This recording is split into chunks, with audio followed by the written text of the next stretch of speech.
मुझे याद है बड़ौदा में जब मेरी पहली पोस्टिंग हुई थी, एक बार मैं एक जिम में वर्कआउट कर रहा था और वहाँ पर कुछ ट्रेनर्स मुझे देख रहे थे and they used to look at me every day. तो उन्होंने मुझे एक दिन आके बोला कि सर आप कंपटीशन में कंप्लीट क्यों नहीं करते। अच्छा। तो मैंने कहा मुझे बॉडी बिल्डिंग के बारे में कुछ पता नहीं है, तो बिल्कुल डिफरेंट गेम है। मैंने कहा देखो सर आपका इतने सालों से आप वर्कआउट्स कर रहे हैं एंड आपका बेस बहुत अच्छा है, तो व्हाई डोंट यू कम्पीट। हम आपको तैयारी कराएंगे और हम बताएंगे कैसे करना। सो दे रियली हेल्प मी। अगले 8-10 महीने हमने तैयारी करी एंड फिर मैंने जब मिस्टर बड़ौदा पहला कंपटीशन था, डिस्ट्रिक्ट कंपटीशन खेला, उसमें मेरा पहली बारी में गोल्ड मेडल आ गया। Great sir. या और उसके बाद फिर ऑफ कोर्स एयरफोर्स टीम ने नोटिस किया।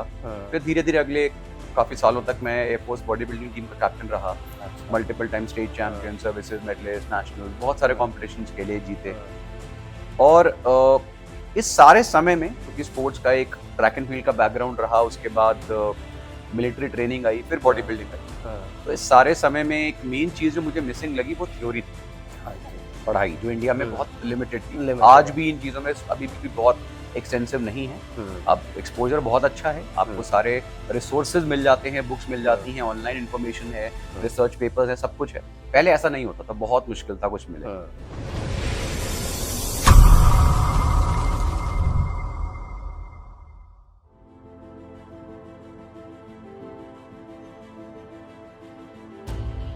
Hello and welcome back to yet another episode of beyond reality with Bharat Sadana. और आज के गेस्ट हमारे बहुत ही खास हैं, एक फिटनेस आइकन, एक वेलनेस आइकन, एक Air Force pilot, NDA cadet and what more. आइए जानते हैं कैप्टन अक्षय चोपड़ा जी से। Sir welcome to our show. Thank you Bharat.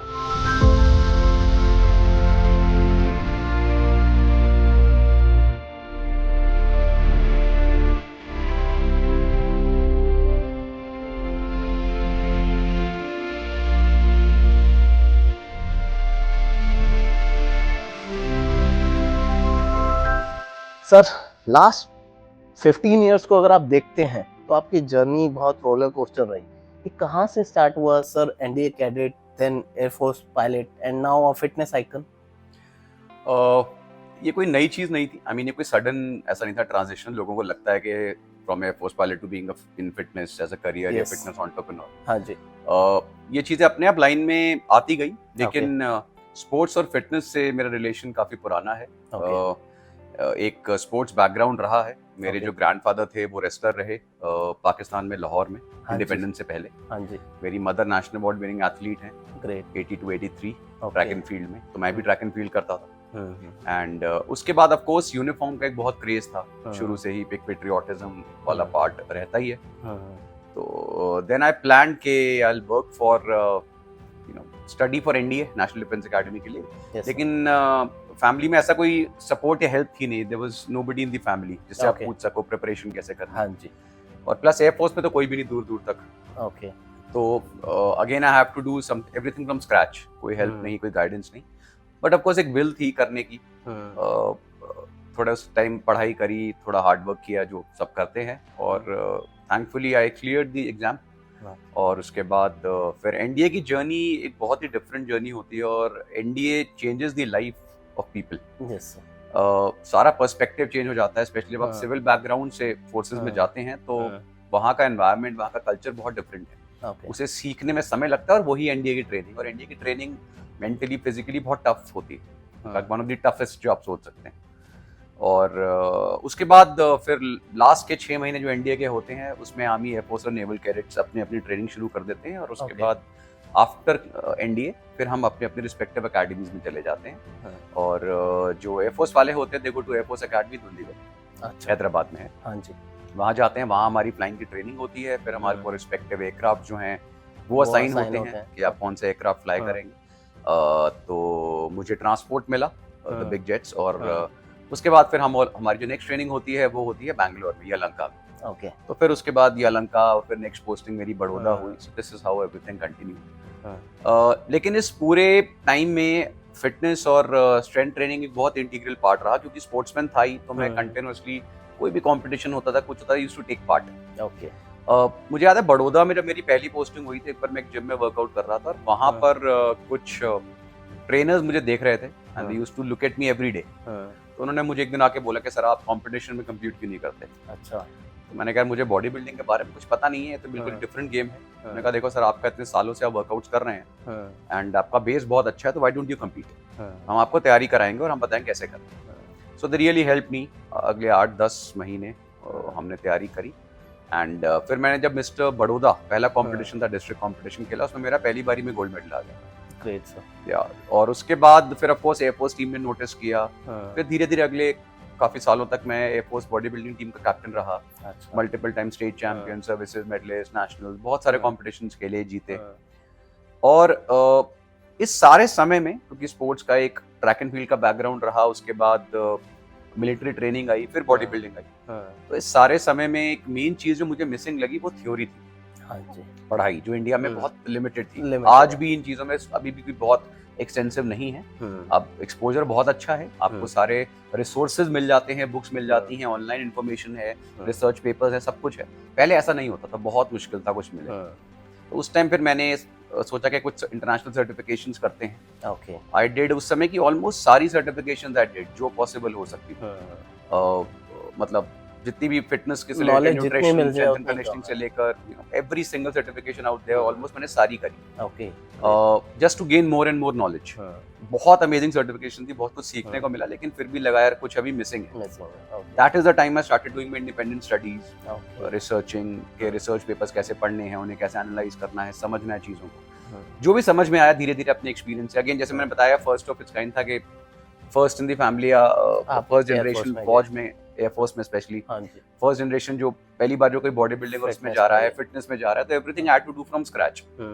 अपनी गलतियों से सीखना है, उसी से कोई ऑप्शन नहीं थी। Yes sir. और बस इस तरह से फिर एक वो इंक्विजिटिवनेस बढ़ती गई। फिर 2017 में जब मैं बाहर आया एयरफोर्स से, तब मैंने फिर अपना यूट्यूब चैनल स्टार्ट करा एंड वहां से फिर बाकी बिजनेस स्टार्ट कर दिया। तो सर ये एनडीए का डिसिप्लिन और एयरफोर्स का जो एक्सपोजर था, उसने आपकी लाइफ को कैसे शेप अप किया?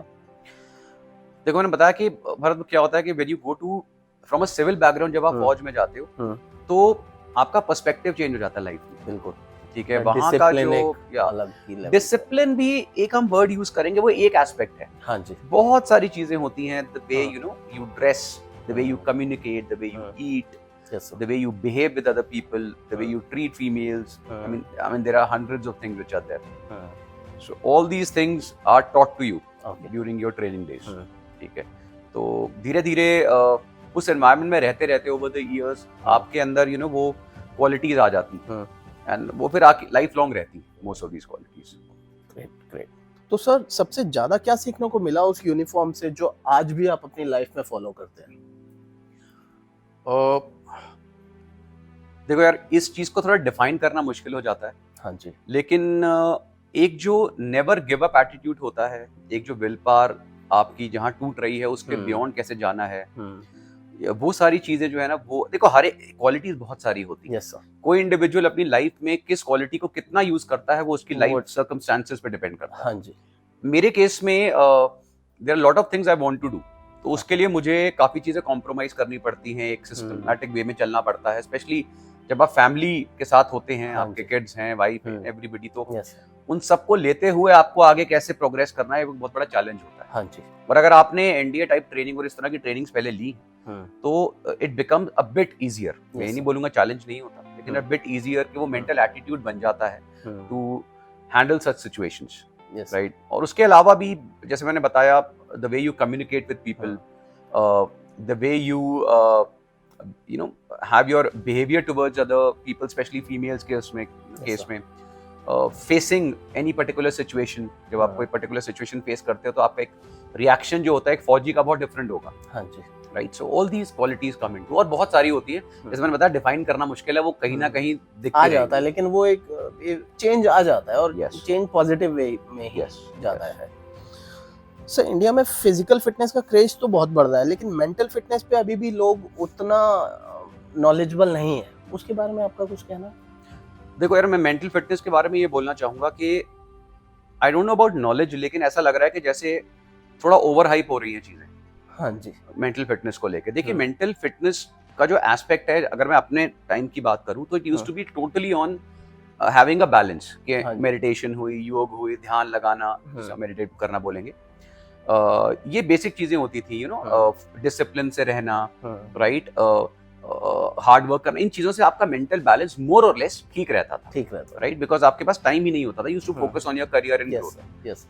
प्लस उस समय ये जो वर्ड्स थे डिप्रेशन, एंजाइटी, ऐसा नहीं थे, लेकिन ये ऐसे ही चलते फिरते यूज नहीं होते थे। This used to be considered serious problem. आज हर दूसरे हाँ बंदे से तो अब क्या है, ऐसा नहीं है कि मेंटल प्रॉब्लम उस समय नहीं थी, है आज ऑफ कोर्स आज स्ट्रेस ज्यादा है, ठीक है, आज चैलेंजेस ज्यादा हैं, दुनिया चेंज हो रही है, लेकिन यहाँ जिस तरह से सोशल मीडिया के थ्रू इन वर्ड्स को मिसयूज करा जा रहा है, जैसे हर यंगस्टर छोटी सी इशू होता नहीं है, उसको लगता है मैं डिप्रेशन में ही चला गया हूँ, मुझे एंजाइटी डिसऑर्डर से नीचे तो कुछ हो ही नहीं सकता। हाँ जी, ये थोड़ा सा चैलेंज होता है जो मुझे लगता है कि यार मिसयूज हो रहा है। अदरवाइज देखिए मेंटल एस्पेक्ट जो है, मेंटल हेल्थ है, वो एक बहुत स्ट्रॉन्ग एस्पेक्ट, बहुत बड़ा एस्पेक्ट है। Yes sir. लेकिन मैं ये हमेशा बोलता हूँ कि किसी चीज को जबरदस्ती अपने पे लागू मत करो जस्ट बिकॉज आपने कहीं सुना है। अभी मैं एक और पॉडकास्ट पे आपसे पहले था, तो वहाँ पे वो जो लेडी मुझे बता रही थी कि उनके बच्चे ने एक दिन उनको आके बोला कि मम्मी मैं बॉर्डरलाइन ADHD हूँ। अच्छा। उसने बोला बेटा ये कैसे हो गया एकदम?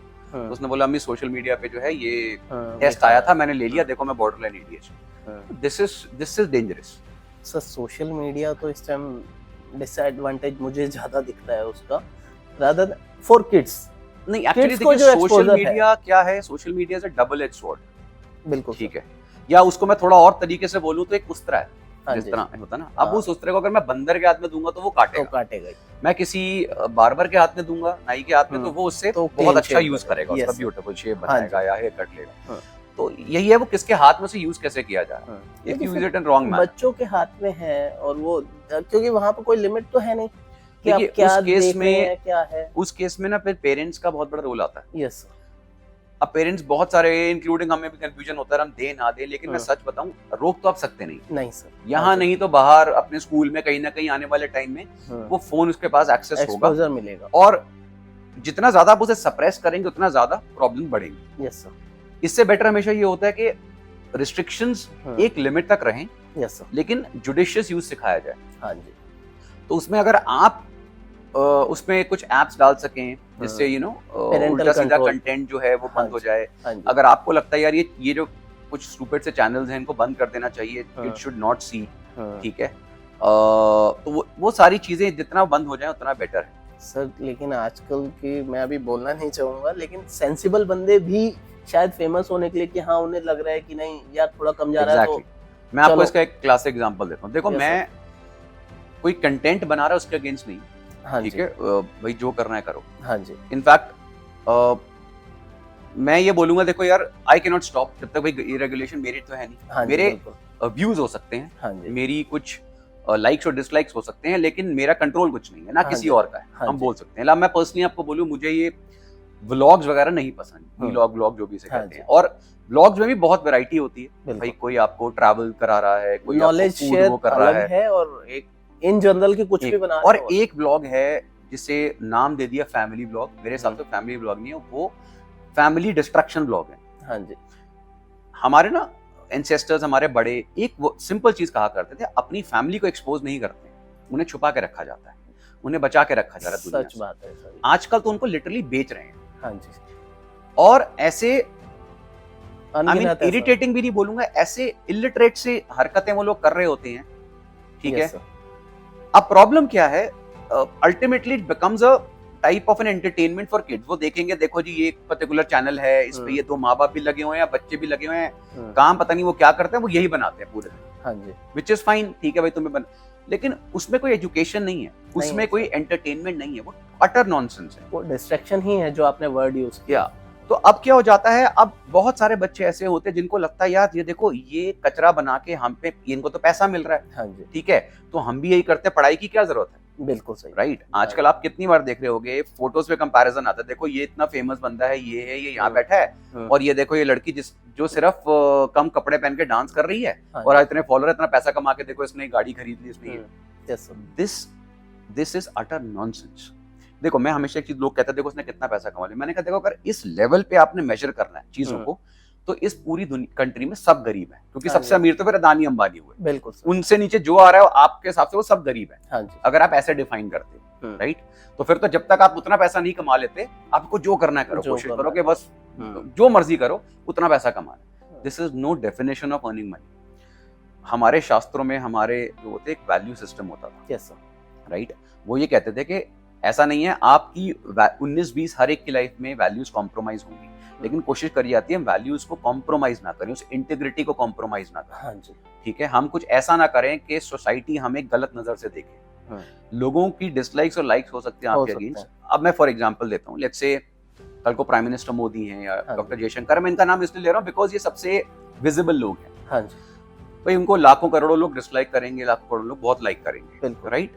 बट आप उनकी इंटीग्रिटी पे सवाल नहीं उठा सकते। यस, आप प्राइम मिनिस्टर मोदी के अगेंस्ट कुछ ऐसी स्टूपिड चीज नहीं निकालेंगे आप, क्योंकि दे ऑल्सो मेक श्योर कि कोई ऐसी चीज ना हो उनसे, गलती से भी ना हो, क्योंकि पूरा दुनिया उन्हें देख रही है। Yes, right. इसी तरह से हमारी अपनी बात आती है, ठीक है।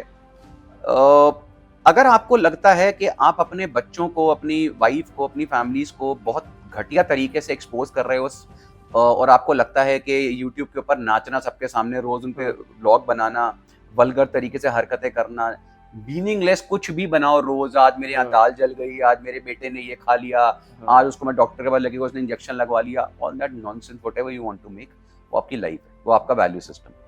अगर आपका वैल्यू सिस्टम अलाउ करता है प्लीज करें, लेकिन मैं सजेस्ट करूंगा अगर थोड़ा दिमाग लगाया जाए तो ये वैल्यूज नहीं है। और आगे वाली जनरेशन के लिए भी आप एक अच्छा एग्जांपल सेट ही नहीं कर रहे हो, वो पढ़ना वढ़ना छोड़ के वो इसी में ही लगे रहेंगे। एग्जैक्टली। और मैंने देखे हैं सर ऐसे केसेस। तो यही है बस, इसलिए मैं कहता हूँ कि सोशल मीडिया पे बहुत अच्छी चीजें, देखो सोशल मीडिया ने मुझे बहुत हेल्प करी है, it has really help me a lot, ठीक है, एवरीथिंग जो मैं कर रहा हूँ सब उसमें, और क्योंकि मैंने उसका सही यूज करा है। हाँ जी, अब उसका मैं, आप यूज कैसे करते हैं उसे? देखो यार, देखो इंटरनेट के ऊपर एक साइड पे आपकी स्पिरिचुअल चैनल्स भी, हाँ जी, आपके रिसर्च चैनल्स हैं, साइंस है, सोशल, जो भी आप पढ़ना चाहते हो, सब्जेक्ट है, इकोनॉमिक्स वगैरह, अकाउंट, जो आप पढ़ना चाहते हो।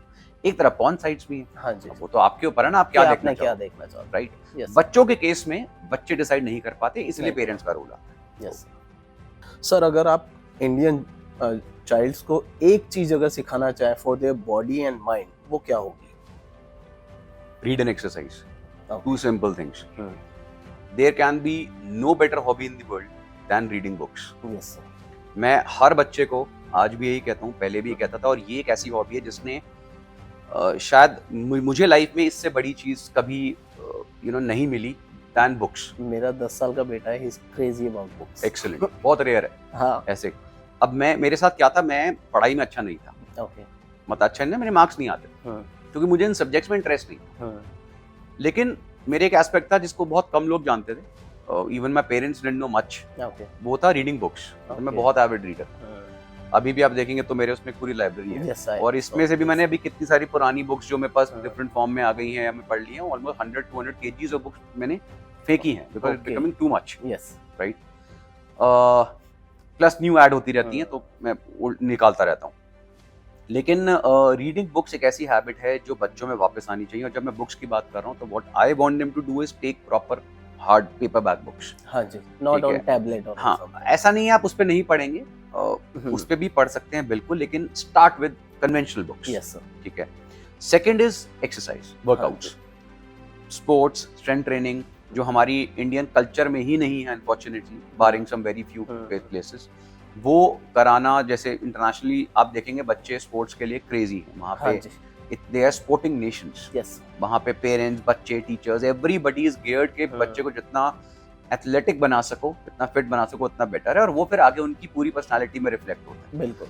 तो हमारी कंट्री में भी यही है। अच्छा, अब मेरे साथ भी देखिए ऐसा ही है, एक्सरसाइज कोई ऐसी चीज नहीं है कि मैंने एकदम सडनली शुरू करी बिकॉज मैं 150 किलो का हो गया, राइट, या मुझे किसी ने मोटिवेट किया। एक वो, जैसे मैंने बताया, फैमिली में ही सबको देखा, भाई जब मम्मी को देखा, मेरे ग्रैंडफादर के बारे में मैंने उनसे बात करता था, राइट, फिर बीच बीच में जब स्टेडियम जाता था देखने, just to be very motivating. अब वो एक्सपोजर आप जब बच्चे को देंगे, लेट्स से किसी के फादर जो है वो बैडमिंटन खेलते हैं या टेनिस खेलते हैं, वो रोज बच्चे को लेके जाएंगे, ऑटोमेटिकली उसके अंदर फिटनेस का एक वो आ जाएगा, तो वो इम्बाइब करना भी पेरेंट्स का काम। अभी का तो सिनेरियो अलग है, जब तक डॉक्टर नहीं बोलेगा कि हाँ भाई अब लूज करो वेट, एग्जैक्टली, तब तक वो स्टार्ट ही नहीं होगा। तो वो कल्चर ही नहीं है हमारे यहाँ पे, राइट।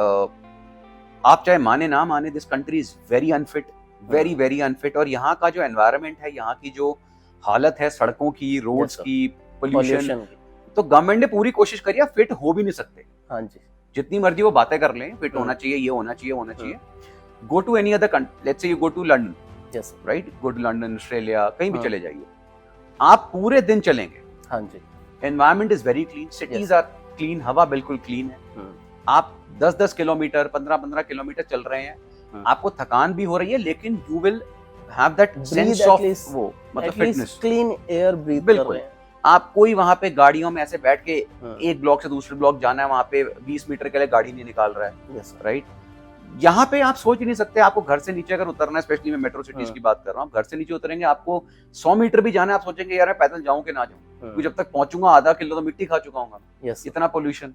तो गवर्नमेंट ने भी पूरी कोशिश करी हुई है यहाँ पे कि तुम्हें फिट होने नहीं देना, वो आपके ऊपर, आप इस सर्कमस्टांस में, सिचुएशन में कैसे फिट रहे। ये दो चीजें, एक्सरसाइज एंड बुक्स। तो आपने अपने प्लेटफॉर्म पर फिटनेस बियॉन्ड एस्थेटिक्स की बात की है, इसका क्या मतलब है सर? देखिए, फिटनेस बियॉन्ड एस्थेटिक्स का मतलब होता है समवेयर डाउन द लाइन, एक अच्छी चीज भी है कि एक 6 पैक्स वाला जो क्रेज है, हाँ जी, वो बॉलीवुड से इन्फ्लुएंस हुआ है, यस सर, राइट। लेकिन उस पर्टिकुलर क्रेज में ना बहुत सारी चीजें मिस हो गई जो लोगों ने देखा नहीं, क्योंकि उन्होंने सिर्फ अपर बॉडी देखी किसी की, 6 पैक, उसने कैसे बनाए, उसके पीछे क्या क्या चीजें हैं, उसकी लोअर बॉडी की कंडीशन क्या है, बहुत सारे एस्पेक्ट्स आते हैं।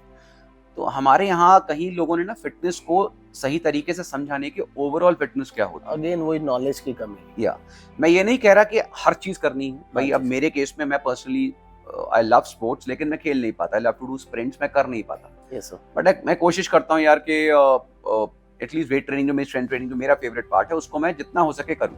ओके, कई बार वो भी मिस हो जाता है, यू नो, फैमिली को लेकर। जैसे फॉर एग्जांपल, ये कल की मैं एग्जांपल देता हूँ, मैं जा रहा था जिम, रास्ते में था, suddenly a call came, sir आपको प्लीज न्यूज़ पे लाइव आ जाओ, ऐसा ऐसा इशू हो गया, तो I had to turn back, you know, immediately go prepare, study जो भी टॉपिक था, then I have to be on the news. तो ऐसे बहुत बार होता है, राइट। अभी आई थिंक आपसे पहले भी अभी देखा आपने 5 मिनट के लिए हुआ, तो ये चीजें चलती रहती हैं, तो ये एस्पेक्ट अनअवॉइडेबल है। लेकिन उसके अलावा मैं कोशिश करता हूँ यार कि जितनी भी सिचुएशन हो उसका मैक्सिमम यूज करा जाए, वर्कआउट्स मेरे। सर, क्या आप बिलीव करते हैं डिसिप्लिन सब में आ सकता है या ये नेचुरली ही बॉर्न होता है?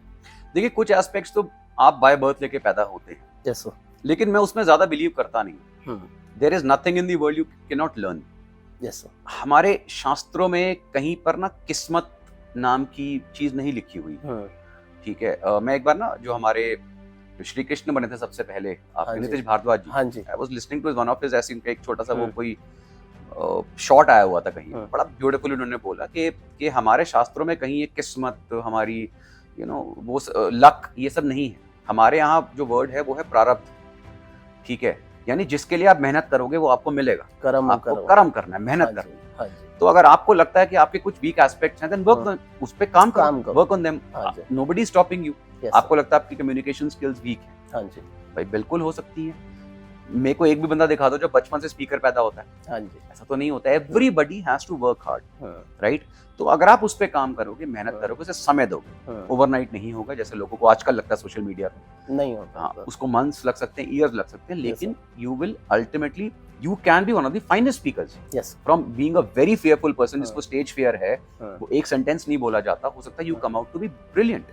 So that's how. Sir, speaking की बात करें, TEDx टॉक्स, जोश टॉक्स, पब्लिक स्पीकिंग का वो एक्सपीरियंस कैसा रहा सर? यार मेरा जो स्टेज फियर इशू था वो काफी पहले निकल गया था, मतलब मैं ये नहीं कह रहा स्टेज फियर अभी नहीं होता, हाँ जी, लेकिन मैं मेरा एक और पर्सनल जो एक लाइकिंग हमेशा रही है वो है प्लेज, स्टेज प्लेज, हाँ जी। सो स्कूल में मैं बहुत स्टेज प्लेज करता था, बहुत सारे, आप अंटिल स्टेट लेवल बहुत सारे स्टेज प्लेज करता था। वहाँ वो एक ऐसी चीज होती है जब आप स्टेज पे होते हैं, जब आप नाटक कर रहे होते हो, जब आप नुक्कड़ तो नहीं होते थे, जनरली स्टेज पे ही होते थे, और जब हम ऐसे प्लेज करते थे, स्किट्स करते थे छोटी छोटी, तो एक stage fear of public speaking, expressing yourself in the public, वो सारा फियर वहां पे निकल जाता है, और वो उस एज में अगर निकल जाए तो फिर आगे आपको प्रॉब्लम इतनी नहीं होती। और सेकंड सबसे बड़ी प्रॉब्लम आती है जब आपकी जिसे मैं बोलूंगा प्रिपरेशन प्रॉपर नहीं। When you go for a particular talk, specially TED talk is not something you can read and say, yes sir, you have to, if it's an 18 minute talk, तो आपको उसको याद करके, अपने पर्टिकुलर टॉपिक को, अपने subject को समझ के, याद करके, प्रॉपर रिवाइज करके multiple times you have to go and speak. तो you have to make sure कि आपकी प्रिपरेशन प्रॉपर है। अगर प्रिपरेशन प्रॉपर होगी तो आधी से ज्यादा प्रॉब्लम स्टेज पे वैसे ही निकल जाएगी। बाकी लोग कहते हैं स्टेज फियर को इस तरह उस तरह को, स्टेज फियर को करने का तरीका है कि go on stage, face the people, चाहे पहले छोटा क्राउड करो, पब्लिक स्पीकिंग अपनी फैमिली के सामने बोल के देखो, ठीक है, फ्रेंड्स के सामने बोलो, लेकिन एक चैलेंज लो कि मुझे पब्लिक स्पीकिंग का फियर निकालना है। ले लोगे उसके बाद तैयारी करने के तरीके को। अगेन वही बात आती है, नेवर गिव अप और अपने कर्म करो। If you have the will तो हो जाएगा। डिस्ट्रैक्ट रहेंगे तो फिर नहीं। बिल्कुल। जब आप किसी को कोच करते हैं तो सबसे पहले किस चीज को एक्सेस करते हैं? उनका डाइट, उनका डिसिप्लिन या उनका माइंडसेट? अगर किसी भी इंडिविजुअल को, वैसे तो मैं कुछ नहीं कर रहा हूँ, लेकिन अगर किसी भी इंडिविजुअल को आई स्टार्ट विद, जैसे हजारों लोगों को किया है, बट जब उनका स्टार्ट करता सबसे पहले मैं उनके ऊपर एक चीज इंश्योर करता था कि सारी चीजें एक साथ ना डाल दी जाए। मुझे कितना आता है उससे किसी को फर्क नहीं पड़ता, मेरी उस जो भी नॉलेज है उससे दूसरे को रिजल्ट आएंगे कि नहीं वो मैटर करता है। एक इंडिविजुअल अगर फिट नहीं है और एक पर्टिकुलर एज तक नहीं है तो इसका सिंपल मतलब है वो इतना मोटिवेटेड ही नहीं है फिट होने के। तो अगर मैं उस पे आते ही सारी अपनी नॉलेज डाल दूंगा, अपनी स्टाइल के चक्कर में, देखो ये होना चाहिए, वो होना चाहिए, ऐसे करना है, वैसे और ये, और तो वो वैसे ही बॉक डाउन हो जाएगा। Yes sir. तो पहला स्टेप कुछ, मैं इनफैक्ट जब फर्स्ट डे आता मुझे कुछ नहीं कहता, मैं उनसे बोलता ऑल गुड, कोई प्रॉब्लम तो नहीं, दिस दैट, सर कब से, अच्छा व्हेन आर यू कमिंग, कल से, चलो कल आना स्टार्ट करते हैं, ठीक है, बस। उसके बाद धीरे धीरे मेरे यहाँ रहता है सिर्फ एक word, just one word I want from the person is consistency. Please come. मैं और कुछ नहीं, मैं नहीं कहता ये डाइट, ये एक्सरसाइज, कुछ नहीं, मैं कहता हूँ बस तुम्हें आना है, तुम्हें और कुछ नहीं करना, बाकी मैं कर दूंगा, यू जस्ट कम। फिर धीरे धीरे क्या होता है, एज मोमेंटम गेन होती है, उसमें कॉन्फिडेंस बढ़ता है, वो रेगुलर होता है इंडिविजुअल, फिर हम और चेंजेस लेकर आते हैं। बहुत सारे चेंजेस आप एकदम कर देंगे तो वो तो वैसे ही डर जाएगा। Sir, being a air force pilot आप रह चुके हैं, अब अगर हम ऑपरेशन सिंदूर की बात करें तो ऑपरेशन सिंदूर की सक्सेस के बाद इंडिया कहाँ खड़ा है ग्लोबल स्टेज पे? देखिए, इंडिया का global stage has been steadily rising post 2013, I must say. Okay. BJP government के आने के बाद चीजें बहुत चेंज हुई हैं, स्पेशली हमारा जो एक इंटरनेशनल स्टैंडिंग है, हमारी जो इमेज है वर्ल्ड ओवर, वो बहुत चेंज हुई, बहुत हुई है, मतलब ड्रास्टिक चेंजेस आए। ऑफ कोर्स ये नहीं कह रहा कि चीजें ओवरनाइट चेंज हुई हैं और हो जाएंगी, ऐसा नहीं है, इतने सालों से, और प्लस हमारी कंट्री में लोगों का माइंडसेट बहुत वियर्ड है, आप उसे चेंज नहीं कर सकते।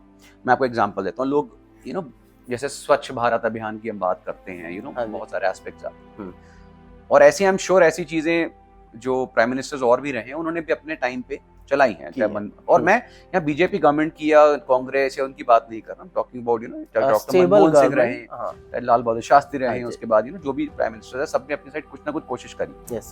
लेकिन अब लोगों का माइंडसेट नहीं, करप्शन हमारे अंदर डीप रूटेड है, हमारे ब्लड में है करप्शन। हाँ जी, ठीक है। अगर आप मुंह में तंबाकू भर के पूरे दिन थूकते रहते हैं, राइट, अगर आपको जहां जगह मिलती है वहां पे टॉयलेट करना शुरू कर देते हैं सड़क के बीच में, तो उसमें अब आपको प्राइम मिनिस्टर क्या करेंगे, उसमें स्वच्छ भारत अभियान क्या करेगा? कुछ नहीं। अगर आपका एम ही है कि अपने घर से कूड़ा निकाल के मैं सड़क के बीच में फेंक दूं लेकिन मेरा घर साफ रहे, उसमें क्या करेगा? This is a stupid mindset of this country. ये जो बेसिक सिविक सेंस है ना, जो हमें स्कूल्स में नहीं सिखाया जाता, यही मैंने बोला, स्कूल की एजुकेशन की जब बात आती है, बेसिक चीजें हमें नहीं सिखाते, लैक बहुत है। मैं आपसे एक क्लासिक एग्जांपल देता हूँ। आई एम श्योर अब स्कूल्स जो हैं, स्पेशली अच्छे स्कूल्स जो हैं, बट उनकी फीसेस बहुत ज्यादा हैं, उनमें बहुत सारी चीजें सिखाई जा रही हैं। हाँ जी। लेकिन आप मुझे बताइए, हमारे टाइम के नॉर्मल स्कूल्स थे, इवन इंग्लिश मीडियम स्कूल्स, क्या आपको कोई जबरदस्त कम्युनिकेशन स्किल्स या फाइनेंशियल मैनेजमेंट या टेबल मैनर्स या talking to a person, civic sense कुछ सिखाया जाता है? Nothing sir. तो अगर ये चीजें हमें उसी टाइम कोई नहीं सिखाएगा, पेरेंट्स या तो पेरेंट्स सिखाएंगे, फैमिलीज वो नहीं सिखाएंगे, तो स्कूल सिखाएगा। हाँ जी। अब दोनों में से कोई नहीं सिखाएगा तो फिर ये होता है जो रिजल्ट है। हाँ जी। तो sometimes we need to understand कि it's our responsibility also, that's number one. Second, operation Sindoor से पहले जब देखें तो इमेज काफी ज्यादा चेंज हुई, इसलिए आप देखेंगे कि जब ये ऑपरेशन हुआ, there was nobody who was against us. Yes. पहले क्या होता था, जब कारगिल हुआ था, they were including America, everybody was against us, right?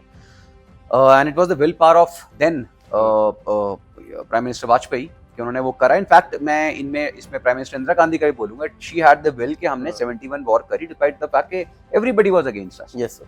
लेकिन यहाँ पर आप देखें, इस टाइम कोई अगेंस्ट नहीं था, this is already a diplomatic win. हाँ जी। राइट।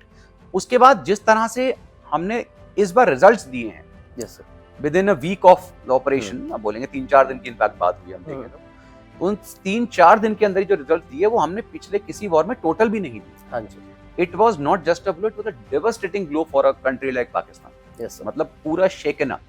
उनको ये समझ में आ गया कि now India is miles ahead of us, और हम ये बोल भी चुके हैं कि हमारे लिए Pakistan is not an enemy, हमारे लिए वो कंसर्न ही नहीं है। हाँ जी, इट इज एन इरिटेंट, कोने में पड़ा हुआ होता ना एक इरिटेंट है, हम उसे कुछ कंसिडर नहीं करते हैं। Yes sir.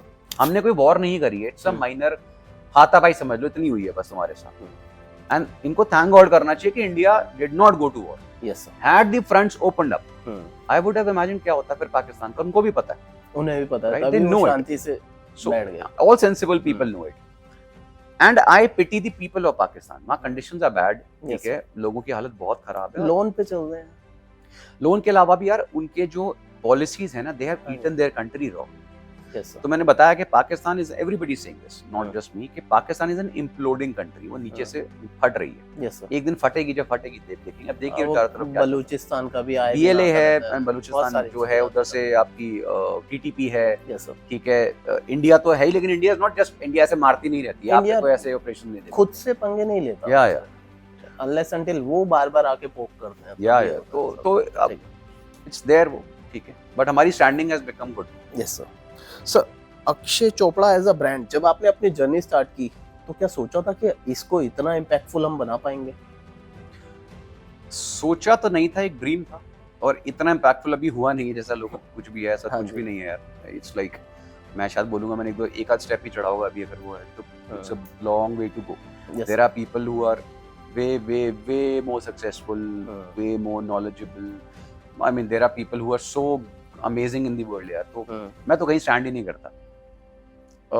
Some people know me now, yes sir. hopefully more people should and will know me, लेकिन एक बस प्रे करता हूँ भगवान से कि all for the right reasons, कुछ ऐसा उल्टा सीधा ना हो जिससे वो कुछ important गड़बड़ है। हाँ, Yes. जैसे आजकल कंट्रोवर्सी ऐसे हाँ होती है, जी। तो I try and avoid any Yes, stupid controversy, but it's a start of the journey. क्योंकि मैंने कोई लोगों की तरह जैसे बहुत सारे लोग आते हैं और उन्होंने बहुत सालों पहले स्टार्ट की चीज़ें, यस सर। मेरी कोई जर्नी बहुत पहले स्टार्ट नहीं हुई है। अगर हाँ मैं मीडिया की बात करूं, पब्लिक एक्सपोजर की बात करूं, वो तो अलाउड नहीं होता बहुत, यस सर। वो तो अभी कुछ साल पहले अभी कुछ एक्चुअल साल स्टार्ट पहले, हुई है, हाँ जी। It's just the start. Sir, ये आपका एक ब्रांड से आप एसोसिएट हैं जिसका नाम वी आर स्टूपिड है। सो मैं बहुत सारे ब्रांड से एसोसिएटेड हूँ, मतलब ये मेरे अपना यूट्यूब चैनल है, हाँ जी। That's the name of the channel. उसके अलावा जो मेरा अपनी कंपनी है मैंगो हाँ जी। हर्ब्स, हाँ जी। जो मेरा बिजनेस है मेन। हाँ जी। मैं एक और ब्रांड है, एक और कंपनी है नेचुरल टीम, उसके Okay. साथ एसोसिएटेड हूँ from day one. Okay. One of the finest brands हाँ। Of supplements in India. हाँ। मैंने अभी एक और ब्रांड कैफेटी करके लॉन्च करा है, which Okay. Is on coffees and teas. Okay. So all these things are now progressing. How they are different in terms of So consumption? Mango Herbs is primarily health supplements, okay. right? And it's a combination of modern science and Ayurveda. Okay. So that's my aim. और M रहा है कि one of the finest most powerful supplements in the world जो बन सकते हैं इस particular aspect में, वो मैं बनाऊं।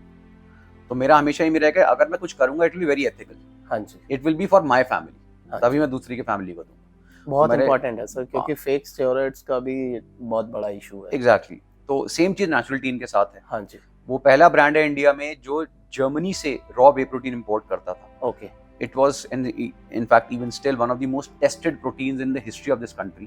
Great. वो स्पोर्ट्स सप्लीमेंट्स में डील करते हैं, हाँ। और भी प्रोडक्ट्स हैं उनके, और हाईली टेस्टेड।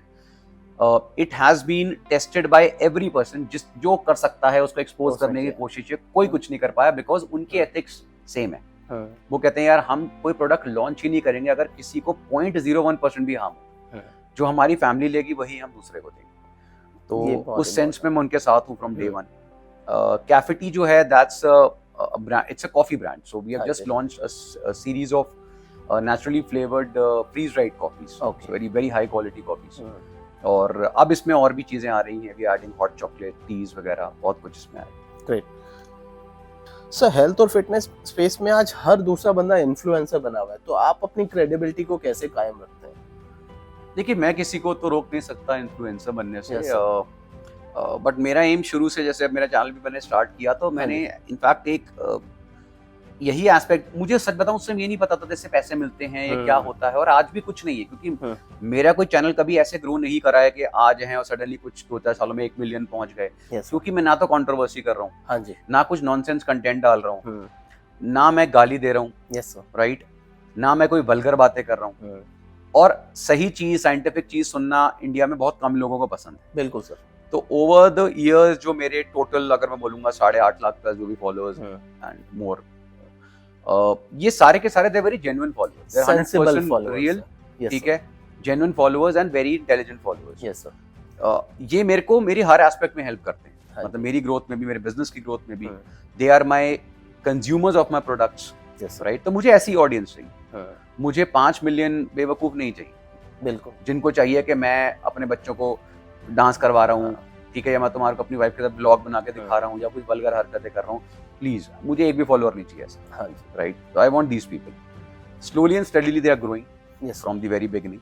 और मेरा कंटेंट हमेशा इसी बेसिस पे रहा है कि साइंटिफिकली जो चीज सही है, कोई कंट्रोवर्सी है उसमें भी अगेन 19-20 होता है, क्योंकि आयुर्वेदिक टॉपिक्स भी होते हैं, उस पर कईयों के अपने पॉइंट्स हैं, बट मेरा एक्सपेक्ट ये होता है कि यार प्रैक्टिकलिटी को लेके, एंशिएंट विजडम को लेके, फिर करंट साइंस को लेके जितना हो सके ट्रूथ के करीब पहुंचना, सेंसिबल एक मैटर पे बात करना। सो बॉडी हो या बिजनेस, हर जगह ट्रांसफॉर्मेशन जरूरी है। आपके हिसाब से एक सक्सेसफुल ट्रांसफॉर्मेशन के लिए 3 बेसिक नीड्स क्या हो सकती हैं? देखिए, सबसे पहले तो होता है goal. Everything in the world start from a clear goal. आपको पता होना चाहिए कहाँ पहुंचना आपने करना क्या है, यस राइट। और उसके लिए जो पैशन चाहिए, विल चाहिए ना, वो बहुत इंपॉर्टेंट है। खाली ऐसा नहीं है मैं गया मैंने गोल सेटिंग कर ली। So second is the will to do that, कि कुछ भी हो मुझे अचीव करना है। Yes sir. कितना समय लगेगा पता नहीं, राइट, और ना आपके हाथ में। This is where Bhagavad Gita comes in.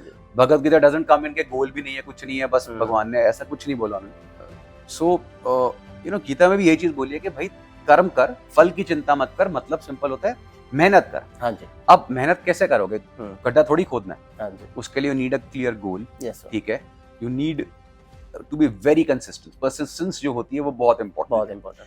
Important ये नहीं है मैंने 2 दिन हार्ड वर्क करा और तीसरे दिन हो गया। हाँ जी। सबसे बड़ा challenge is not working hard, सबसे बड़ा challenge is not setting a goal, सबसे बड़ा challenge is working persistently hard. उतने ही मेहनत, जब आपको अच्छा नहीं लग रहा तो भी आप मेहनत कर रहे हैं। That is the most important aspect जो मुझे लगता है किसी को चाहिए। सो क्या कोई ऐसा मोमेंट या फेलियर रहा जो आपके लिए सबसे ज्यादा इंपॉर्टेंट टर्निंग पॉइंट रहा? यार बहुत सारे आए हैं। देखिए उस समय तो आप रियलाइज नहीं करते।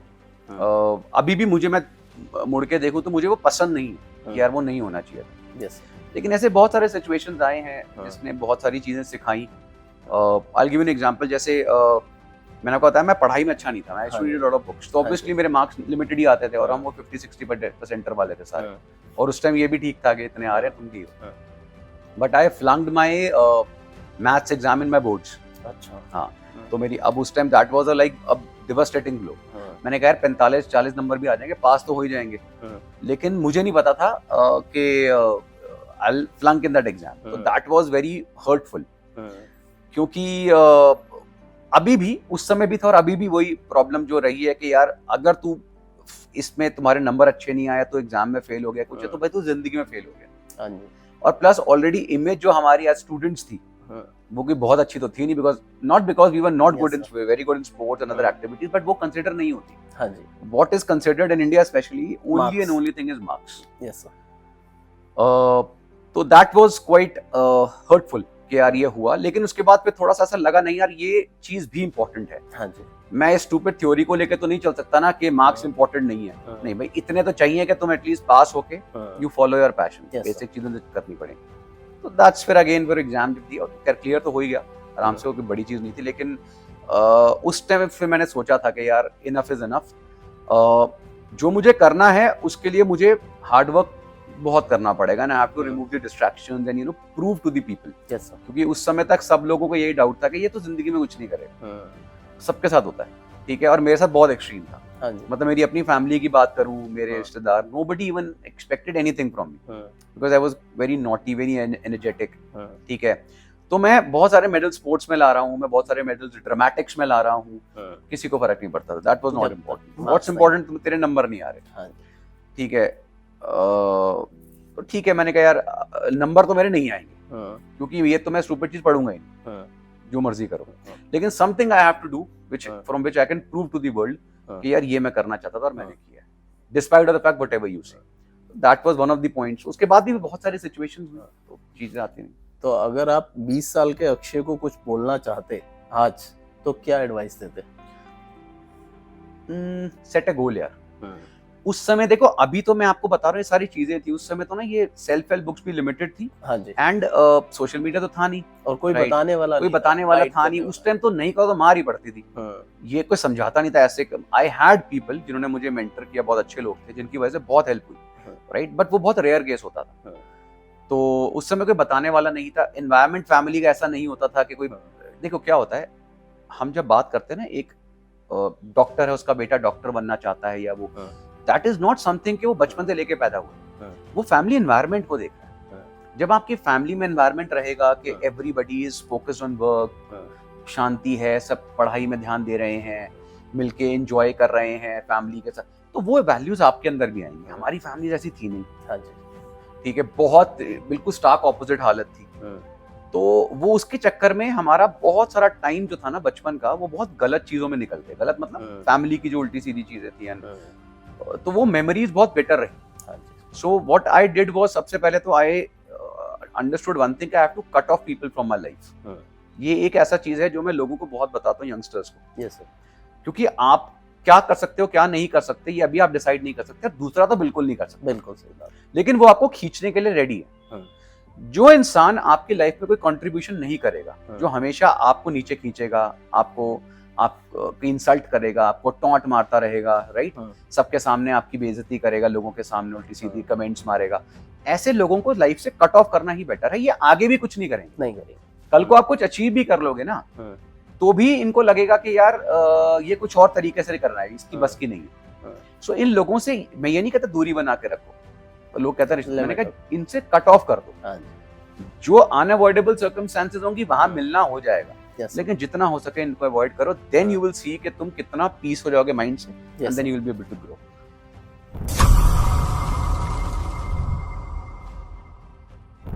सर, हमारा एक सेगमेंट है आस्क द एक्सपर्ट। इसमें योगेश शर्मा जी का सवाल है कि मुझे जिम जाने का टाइम नहीं मिलता, आई एम बिजी पर्सन, उनके लिए आपका क्या जवाब होगा? He is a 40-year-old working man. Okay, I am also 40 plus. Yes sir. ठीक है, I am also a working man. Yes sir. Let me tell you one thing.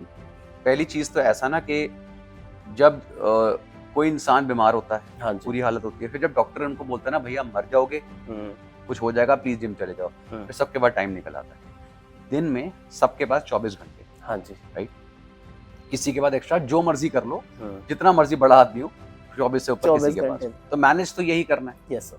Number 1। Number 2, ऐसी problem नहीं है कि आपके पास घंटे नहीं है, आपके पास टाइम नहीं है, आपके पास बिल्कुल टाइम है। प्रॉब्लम ये है कि इंडिया में फैमिलीज ने हमारी लाइफ में इतनी रिस्ट्रिक्शंस पैदा करती है, हमारे माइंड में इतनी रिस्ट्रिक्शंस पैदा करती है कि हम कोई चीज कर ही नहीं पाते।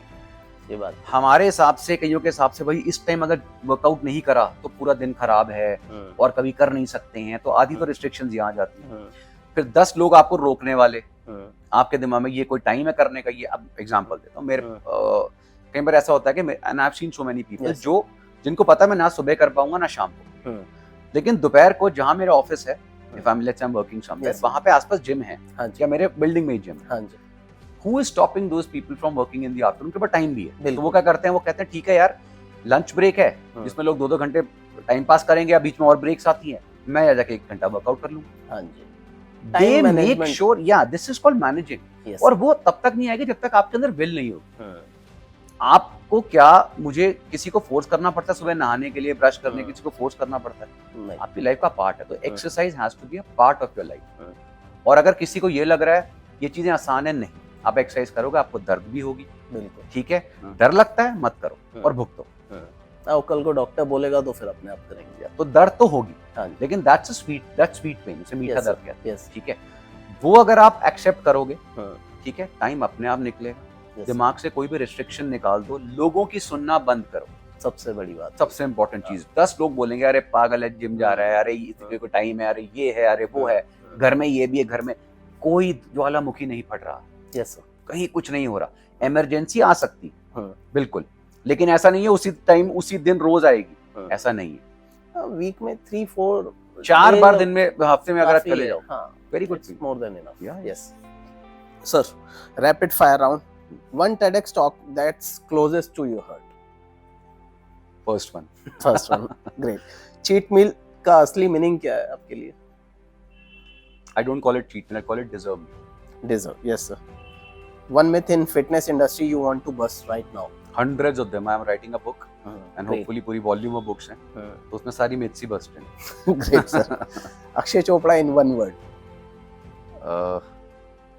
As you understand, I cannot define myself. अब ब्रांड तो बनेगा ही सर अभी. ये कोई जो लोग कहते हैं, अगेन ये तो वही आ गया, जो लोग कहते हैं I don't have time to workout, उनके लिए आपका जवाब? find time, otherwise something else will find you in health. Yes, sir. One quote you live by. What doesn't kill you makes you stronger. Great. Who inspires you the most? My wife, as of now. Great. And my mom, who always did, my grandfather. Plus, there have been thousands of people whom I have discovered through books. Great, sir. Favorite Indian athlete?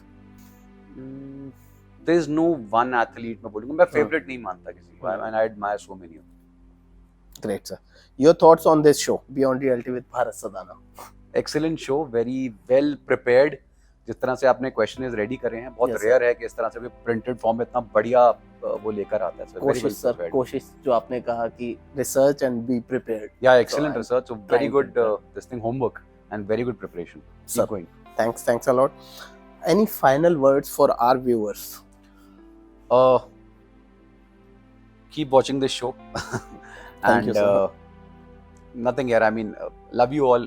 May God bless everyone. और कलयुग बहुत तेजी से बढ़ रहा है, सो भगवान सबको एक सुबुद्धि दे और सबको Yes, sir. खुश रखे. सबकी फैमिलीज, जो ट्रेजेडीज हम देख रहे हैं हाँ पिछले कुछ महीनों और सालों में, हाँ जी. जिसके ऊपर गुजर रही है वही जानता है. तो मैं ये प्रे करता रहता हूँ कि यार ना हो ये किसी के साथ. अनअवॉइडेबल तो नहीं है, Yes, लेकिन sir. ना हो.